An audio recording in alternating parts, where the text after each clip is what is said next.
Sophia told me that she would be going on a business trip in the next few days. I saw a photo of the two of them face to face on her assistant David's circle of friends. It seems that he is not on a business trip, but on a honeymoon. But I didn't care. Instead, I took this opportunity to ask Sophia for $100,000. I know Sophia. She has David with her now. In order to avoid my suspicion, she will definitely fulfill my requests. But I sent her the message half an hour ago and she still hasn't transferred the money. No way, they have been in love for so long. I was just thinking about whether I should call to ruin their atmosphere, when I received a call from the police, informing me that Sophia had died in a car accident and asked me to go and collect the body. Dead? When I heard the news, I immediately told the salesperson who sells luxury watches to keep him for a few days and I would pay after I finished my personal affairs. Then I asked my assistant to buy a plane ticket for me. Fortunately, the two places were not far away, and I arrived at the scene of the incident in half a day. From a distance, I saw David kneeling beside Sophia's body, crying heartbreakingly. If you didn't know, you would think he was the deceased's husband. I took a few steps forward and the police saw me, told me what had happened and asked me what I was going to do with the body. Sophia's death was so tragic that I felt like vomiting after seeing it. I simply turned my head away and said coldly, just burn it. I don't want to waste time on such an unfaithful person. I chose the fastest cremation. No. No. David, who was standing by, got anxious after hearing this and refused to let Sophia's body be cremated no matter what. I looked at David and said in a cold tone, since you like it so much, I'll give you the ashes after cremation.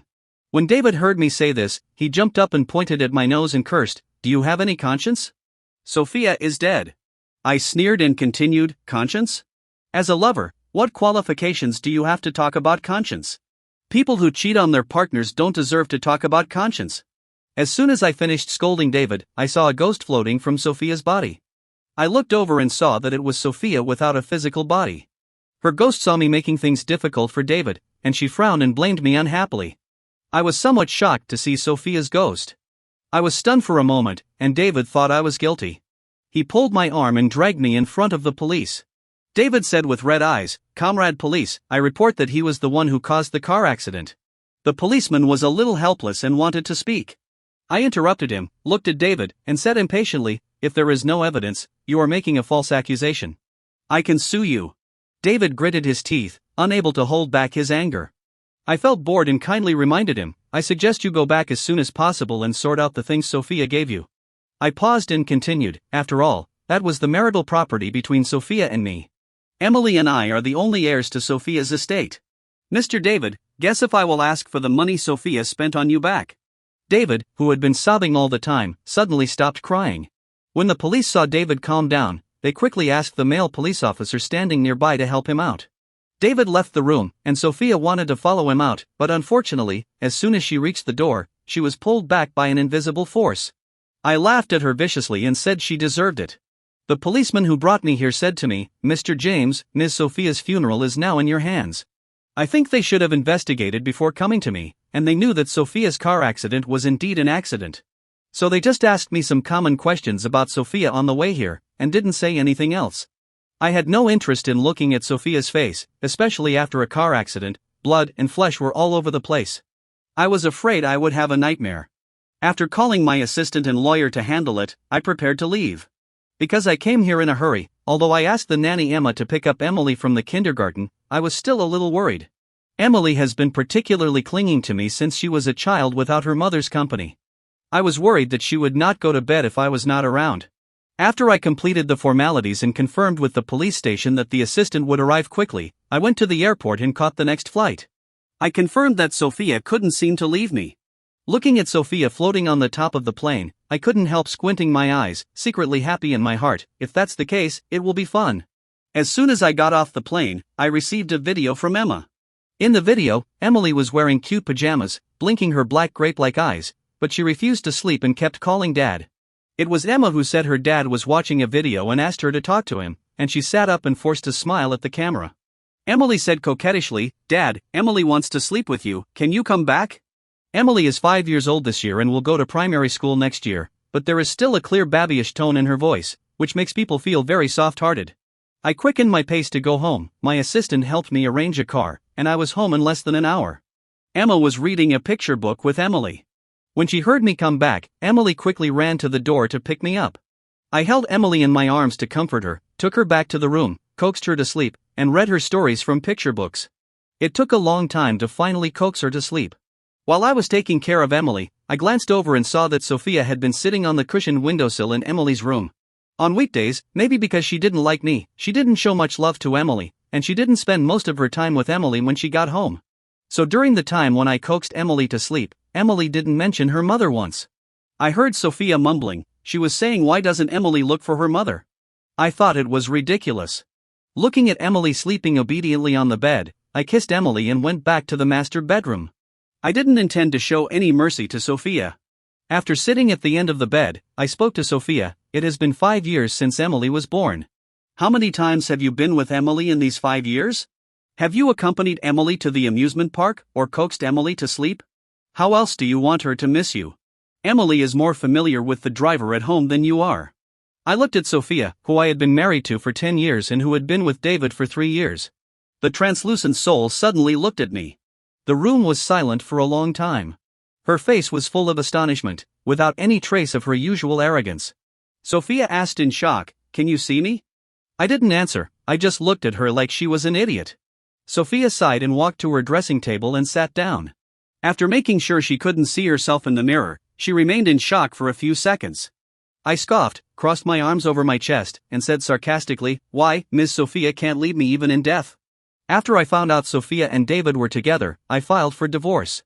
But Sophia disagreed, saying that she couldn't live without me and Emily couldn't live without her, and then she rejected my application in various ways.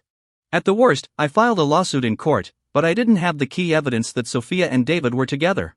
Because David was her assistant, even if the two of them went in and out together, there was no way to raise an objection. After several struggles, I let it go for the time being. But from another perspective, it's good to have an ATM machine that doesn't have a sense of existence. It doesn't go home, doesn't cause trouble, and gives money. So I started to buy real estate under Emily's name and continued to run my own business. I have to be wary of Sophia's sudden divorce. But I didn't expect that before Sophia filed for divorce, I would wait for her to pass away. Sophia has no brothers or sisters, and her parents passed away a few years ago, which means that the only heirs to all of Sophia's assets are Emily and I, her husband, and her biological daughter. Sophia is such a kind person. We didn't talk much the whole night and I fell asleep quickly. Early the next morning, the assistant sent me the cremation certificate of Sophia's body, as well as a video of Sophia's body being sent into the crematorium. Sophia, who was not far away, had no idea what I was watching, so she came over and saw the video of herself being pushed into the crematorium. "Aren't you sad at all?" Her voice was a dull little. Seeing that I was in a good mood and took a sip of coffee, Sophia frowned. I didn't answer Sophia's question. After finishing my last sip of coffee, I went to Emily's room to wake her up. Emily still needed to go to kindergarten. Emily couldn't get an answer from me. She got a little mad, kept coming closer to me and raised her voice to yell, "James!" Emily, who had just woken up, could not hear Sophia's annoying voice. With a pair of sleepy eyes, she smiled happily in my arms and said coquettishly, "Dad, I'm going to bring a lot of snacks to share with my friends today." While washing up, Emily couldn't help dancing. I smiled with my eyes curved as I helped Emily find the snacks she wanted to bring to school and stuffed them into her school bag. After seeing Emily off and confirming with the lawyer online, I went to Sophia's company. Sophia must be angry, so she didn't react at all, just sitting there with her hands folded across her chest. Of course, it is also possible that Sophia is looking forward to meeting David later, but she will be disappointed. Women are much slower than men in some things, such as seeing through a man. After arriving at the company, we didn't see David. Sophia's secretary Mia already knew about Sophia's situation, and had received a call from my lawyer. She knew what I was going to do, and she was very considerate and helped me arrange a meeting at 2 p.m. Mia took me into Sophia's office and said, "Mr. James, please sit here for a while. I will bring the documents over." After that, Mia hesitated for a while, walked to a filing cabinet, opened the door, and revealed the bedroom hidden inside. Then she said, "If you feel tired, you can also take a rest here." The bedroom contained a large bed, basic wardrobes, and a bathtub. I frowned, thinking of what Sophia and David might have done here, and I lost interest in staying. In other words, this office might have done something. The more I thought about it, the more disgusted I became. I said with disgust, "It's too dirty here." I avoided Sophia's gaze and took a half step back, raised my hand to wipe the tip of my nose, and then said to Mia, "I'd better go to your office with you." Sophia, who had been quiet the whole time, couldn't help but stare at me. I ignored her anger and motioned for Mia to lead the way. Mia had no choice but to lead the way. It was already noon after I looked at some documents and consulted an expert remotely with my assistant. Sophia also knew what I wanted to do. When I followed Mia to the company cafeteria to eat, Sophia kept following me and scolding me. Speaking of which, we met at the age of 17, fell in love at the age of 18, got married at the age of 23, and now it is the first time I have seen Sophia get so angry. Sophia screamed angrily, "James, how can you sell my shares, you bitch? These are all mine. What qualifications do you have?" Sophia's family background can only be considered ordinary, and her current company is all the result of her hard work, and she is considered the best among her peers. But in the 7th year of marriage, she cheated on her husband. Seeing Mia go to help me get food, I lazily responded to Sophia, "These are mine now." After that, I was too lazy to explain anything. Sophia was obviously stunned. Her eyes were red as she said, "James, you will die." After lunch, I took a short nap and then started the afternoon meeting. Before I even walked into the conference room, I heard a voice from inside. It was David. I leaned against the door and turned my head to look in Sophia's direction. I found it funny to see the expectation flashing in her eyes. "What a stupid woman." "Dear shareholders," David's voice came out. Sophia wanted to go in, and glanced at me again and again, but I just wouldn't go in. If I didn't go in, Sophia couldn't go in either, so she could only listen with me. "Miss Sophia has passed away," David's voice came out intermittently. I was afraid that he would ruin my plan, so I stopped being angry with Sophia, opened the door and walked in. I looked at him and sneered, "Assistant David, what a coincidence." David, who was wearing a white suit, trembled when he heard my voice. "Hello, shareholders," I ignored him and greeted the shareholders who had already gathered around. Seeing David still standing in front of where I was going to sit, I put my briefcase in front of me, raised my eyebrows at David and said, "Assistant David, is there anything else?" David is not smart, and he can't hide things, so I can tell what he wants to do by looking at his eyes. Just like the smugness and provocation in his eyes when he saw me after he and Sophia went out to get a room for the first time 3 years ago, it's the same now.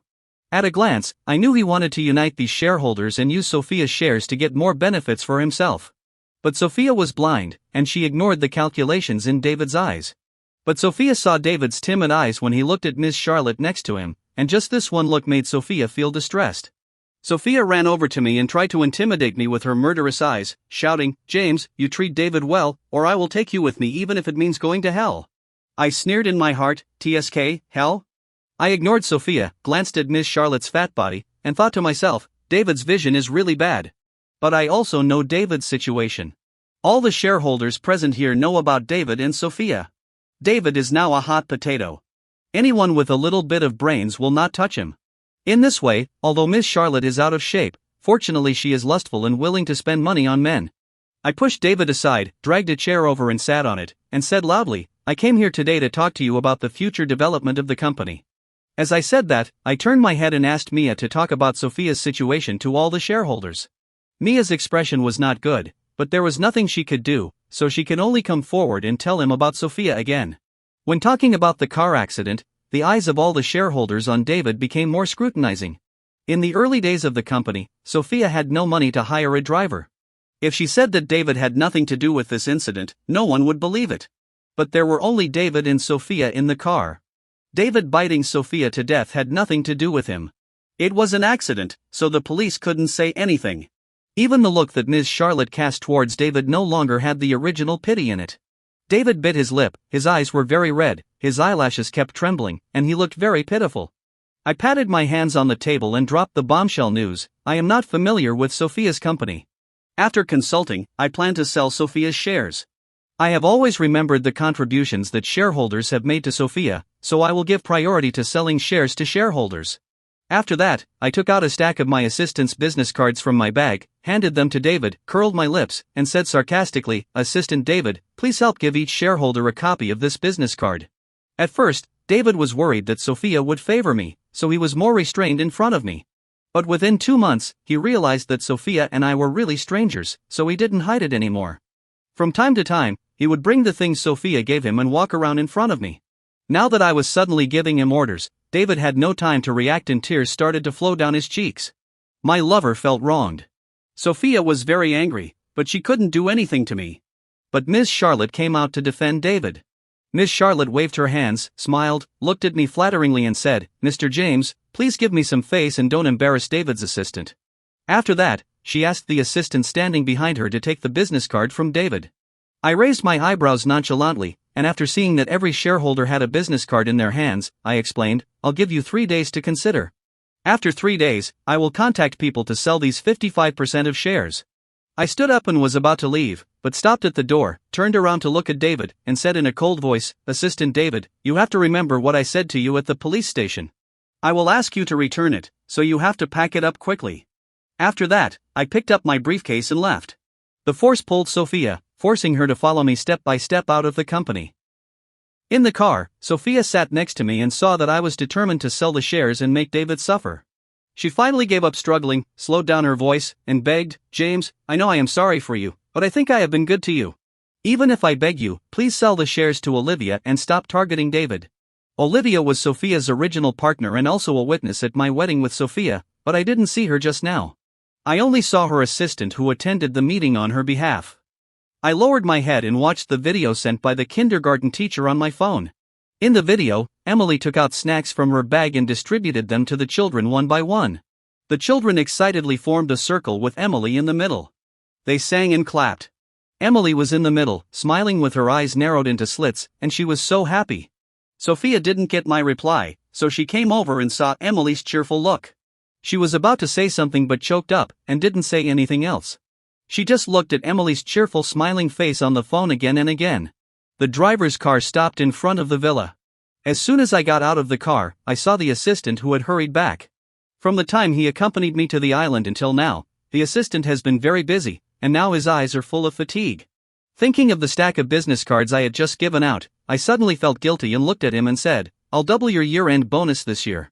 After saying that, I patted him on the shoulder and walked into the house. Hearing that the year-end bonus would be doubled, the assistant's face became more energetic. He hurried into the room, took out the paper cremation certificate and death certificate, and said enthusiastically, "I have handed these to the lawyer, and they are processing the transfer procedures for you and Ms. Sophia." I took it and looked at it, then deliberately threw it onto the single sofa where Sophia was sitting, and said to the assistant in a gentle tone, "Thank you for your hard work during this period." Then I told him about what happened today. As soon as I finished speaking, the assistant's cell phone rang. He looked at me, got my signal, picked up the phone, turned and on the speakerphone. The woman on the other side panted and said anxiously, "Tell Mr. James that I want his shares." The woman's voice inevitably sounded a little old-fashioned. It was Ms. Charlotte. I took a glass of water and brought it to my lips. At this time and in this tone, I couldn't help but teasingly say, "David is really good at drinking." I didn't agree and asked the driver to pack up and go pick up Emily. Many parents were waiting at the entrance of the kindergarten, and many luxury cars were parked. Emily's kindergarten was a private one, and because of its high threshold, the social circles involved would not have very extreme people. I greeted the parents I met when I picked up Emily. The mother of one of Emily's classmates came up to me with a smile and said to me gently, "Today I saw my Lily eating the snacks Emily brought over. He seemed to like it very much. Could you give me a link?" Lily's mother smiled gently. I quickly sent the link to her phone. Lily's mother quickly called Lily's father, and I tactfully stepped aside and watched the children in the kindergarten interacting with the teacher. Emily saw me, raised her hand to greet me, and blew me a kiss with a smile. Emily is always so well behaved. The teacher also noticed Emily's distraction, smiled at me, and took Emily back to the classroom. Sophia came to my side and looked at the other parents waiting around. She asked with a guilty conscience, "You always came alone to pick up the kids before." I glanced at her impatiently and responded sarcastically, "ISN Emily Tess mother dead?" Sophia was choked instantly. She had been holding her breath because of what I did in the afternoon, and now she was choked again. Her face was darker than seaweed. Seeing her gloomy face, I felt so happy. Having been in love with Sophia for many years and married for so long, I have always been the one who knows how to hurt her. However, because I still need her to be an ATM machine, I always try not to hurt her, but now it is different. Without scruples, I am no longer worried. As soon as school was over, Emily ran to me, hugged my hand and said goodbye to the teacher. Back in the car, Emily waved her little hands in the air and told me the interesting things that happened that day. Suddenly, Emily looked at me with eyes wide open and said, "Today Nora said that everyone has a father and a mother, but I only have a father." "Why?" There was no grievance or confusion in Emily's tone, only curiosity. I was relieved. I had made plans since Emily was born, so even though Sophia would occasionally come back to see Emily, I was always reluctant to let her see her. Even if she did, she would only come after Emily went to bed. When Emily grew up and Sophia's parents passed away, Sophia was always busy accompanying David and came back less often. So Emily really had no impression of her mother. Sophia looked at me, seeming to be looking forward to what I would say. I ignored Sophia, hesitated for a while, and decided to tell Emily the truth. Unlike other children, Emily was a little precocious, more well-behaved and sensible. I wanted to get along with Emily as a half-parent and half-friend.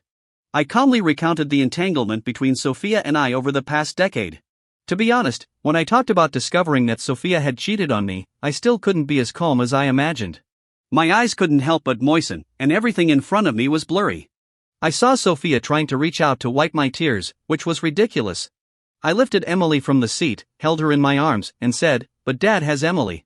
With Emily, he is no longer afraid." Emily also knew what happened next. She hugged my neck and cried for a long time. Emily let me go only after the car stopped at the yard of our home. Emily blinked her bright black eyes several times to stop the tears from falling. She looked at me seriously and said, "Dad, Emily won't hurt you. Emily will protect Dad." She looked so cute and adorable, I couldn't help laughing. I hugged her tightly and said gently, "Okay, Daddy believes in you." After Emily followed the nanny Emma into the house, I stayed in the car for a while, staring at the passenger seat in a daze. When I was talking to Emily just now, Sophia also listened to the whole thing. Perhaps she never thought that everything she did would be so cruel from another perspective. Sophia did not make any sound. Sophia's voice suddenly sounded a little annoying. After all, I stayed in the car just because I wanted to be alone for a while, and I didn't want to hear any of her confessions or complaints. I pushed the door open and left on my own. Sophia didn't move, but as I left, she was pulled by an invisible force and had no choice but to follow me. And just like that, time quickly came to the third day. After sending Emily to kindergarten, I went to Sophia's company again. Mia picked me up and went straight to the meeting room. Before coming here, I had already discussed the situation with my assistant in the car. Although Sophia's company is developing well, the one who called in the past 3 days and offered the best conditions was Ms. Charlotte. After that call, Ms. Charlotte called again and offered even better conditions. Although Sophia knew my plan, she did not struggle in anger as before. Before entering the meeting room, she just begged me not to be so cruel to David. It seems that she is really interested in David. Thinking of the message my assistant just sent me, I did not respond to Sophia's words, but opened the door of the conference room with great interest. I wonder if Sophia will still be soft-hearted towards David after seeing everything in the conference room. The door of the conference room was slowly pushed open, and at first glance, I saw David sitting next to Ms. Charlotte. Unlike the sunny and cheerful college student he used to be, David's current dress style was entirely to please Ms. Charlotte, a wealthy woman. Ms. Charlotte was well known in the industry for her love of supporting male models. I said jokingly, "Interesting. It seems that my guess is true. The two of them really got entangled after the last meeting." The panting when Ms. Charlotte called for the first time was because David served her comfortably. Seeing me walk into the meeting room in a casual suit, David raised his chin, his intention of showing off clearly in front of him. I glanced at Sophia, who jumped to David's side. I have seen Sophia's expression change too many times in recent days, so I am no longer surprised. I pushed my chair aside and sat down. I glanced at the shareholders present and said in a deep voice, "We have received a lot of calls in the past few days. After consideration, I decided to sell my shares to Ms. Charlotte." After that, I took the contract that had been drafted by a lawyer from my assistant, handed it to Ms. Charlotte, and then said, "It's a pleasure to work with you." Ms. Charlotte took her hand off David's thigh, flipped through it several times, confirmed the terms of the contract, signed it, and said happily, "Mr. James, it's a pleasure to work with you." Sophia had already exhausted herself and lay on the ground with a pale face. Listening to the noisy sounds around me, I could vaguely hear Sophia mumbling, "What on earth did I do for such a man?" No matter how sad Sophia is now, it has little to do with me. David saw that he had gotten what he wanted, and he didn't care about the occasion. He hugged Ms. Charlotte's neck and kissed her. Ms. Charlotte was coaxed and felt very happy. She waved her hand at me complacently and said, "Mr. James, please let David go." Those in the conference room who did not get shares looked up, curious about what would happen next. I was naturally happy to give Ms. Charlotte this face, so I tilted my head and continued, "But Ms. Charlotte also knows that Assistant David spent a lot of my wife's money. I can choose not to provoke, but what belongs to Emily and me, no one can take it away." David looked aggrieved and said to Ms. Charlotte coquettishly, "Ms. Charlotte, David's voice was like honey, so sweet. Miss Charlotte was happy to please the little wolf dog. She motioned to the assistant beside her to take out a card and said calmly, I roughly estimated the money for various things in David's place. The money in here should be enough. After that, Miss Charlotte winked at me greasily and said ambiguously, if Mr. James has any problems in the future, you can come to me. I didn't bother to answer her. After all, this was probably the second time we had met. I took the card and replied calmly, congratulations to Miss Charlotte on her new boyfriend. When I left the company, I looked back. The tall buildings were rising into the sky, and people were coming in and out in an endless stream. I was a little dazed, as if I was back in college. At that time, Sophia, who was still young and immature, hugged James, who was also young, and said that she would treat him well for the rest of her life. But in the end, things have changed. Seeing the assistant following carefully behind me, I couldn't help laughing. Now that I'm done with my work, I'll give you a few days off. The assistant looked at me in surprise, but soon asked cautiously, what about the year-end bonus? Am I the kind of boss who exploits my employees? I couldn't help it, and knocked him on the head with my bag, and then said, if you ask again, the year-end bonus will not be doubled. The assistant begged for mercy quickly. The next time I got the news about David, it was from the assistant. Although Miss Charlotte was very wealthy, she never kept idle people. The reason why she stood up for David was just because she was attracted by David's good looks and good figure. In the past, Miss Charlotte couldn't eat because Sophia was around, and now she's tired of eating too much. It is easy to go from frugality to luxury, but it is difficult to go from luxury to frugality. Without Miss Charlotte, there are other rich women. David soon became a hated character in the circle, and finally got sick and died in a small alley in winter. Coincidentally, it was also after that day that Sophia left completely. Since that day when she saw the other side of David, Sophia has been completely silent. Many times I would forget that there is a ghost of Sophia around me, but fortunately I don't care about her and live a comfortable life every day. As a human being, happiness is the most important thing. An exclusive sequel to the story for channel members. Remember to like and follow to show your support. More than a decade has passed, and Emily, who has grown up to be more beautiful, has become an internet celebrity because of a photo of her college admission ID. Out of her interest in acting, Emily entered the entertainment industry after several considerations. Emily was very stubborn about this matter. I suggested that I use my connections to help her find better scripts, but she disagreed. Emily started with small roles in the entertainment industry. Whether it was a supporting role that only appeared once, or a female lead with a lot of scenes, Emily would immerse herself in repeatedly pondering the details, very attentively, and very happily. The only trouble might be that Emily goes home less often. It was the end of summer again. Emily came back from the crew and ran to me, asking if I would like to participate in a variety show with her. This was a family variety show that focused on family relationships. Emily looked at me coquettishly and said, I haven't traveled with my dad for a long time, so I wanted to take him with me. Outside, Emily is a top actress in the entertainment industry who is loved by thousands of fans. In front of me, Emily is always like this, well-behaved and sensible, but also acts like a spoiled child from time to time. Perhaps because she was worried that I would not agree, Emily held my arm and swayed back and forth, and continued to act like a spoiled child and shouted, Dad. I nodded helplessly and said, okay. Just on the third day after I agreed, the filming crew arrived at the villa. The assistant director pushed his glasses up as if feeling guilty, looked at me and said, Mr. James, we are here to record the pilot. Emily had already told me about this in advance, and I followed her to sit in front of the camera. The staff asked Emily many questions about her childhood, and I answered them one by one, with Emily's complaints in between to liven up the atmosphere. The whole recording went smoothly. The first stop of the variety show was Hawaii. Because it was a slow variety show, there weren't many cameramen around, so we had a great time. The days passed and soon we arrived at the final stop. The last stop was Miami, where the weather was pleasant. Emily was assigned by the director to do other tasks, so I had to go to the zoo with her. The grass and trees were green and the scenery was beautiful. Seeing that I was holding food in my hand, the peacocks quickly surrounded me. After playing for a while, when Emily came back, we went to the beach to have a barbecue. The sky was full of twinkling stars, maybe because of the wine. Emily's cheeks were flushed, her eyes were full of sparkle. She looked at me and said, Dad, I have wanted to take you out for a trip for a long time. By the end of her words, Emily was already crying. I smiled and held her in my arms, coaxing her to sleep like I did when she was little, and comforted her. Emily is very strong now. Emily rarely made me worry about anything when she was growing up. She had her own thoughts and would consider the pros and cons. Even when she didn't know something, she would not blindly move forward, but would turn back and ask me what to do. Entering the entertainment industry was something Emily had considered for a long time, and obviously, she succeeded and became a shining star. I am very proud and happy to have such a child. At the end of the variety show, Emily continued to join the crew, but she would not work as hard as before. After each drama, Emily would give herself 2 months of rest and come back to accompany me, who has entered old age. I have handed over the company to a professional manager a long time ago. I spend my days shopping and going out. When I have free time, I play golf and travel with a few friends. I can still live happily without a significant other.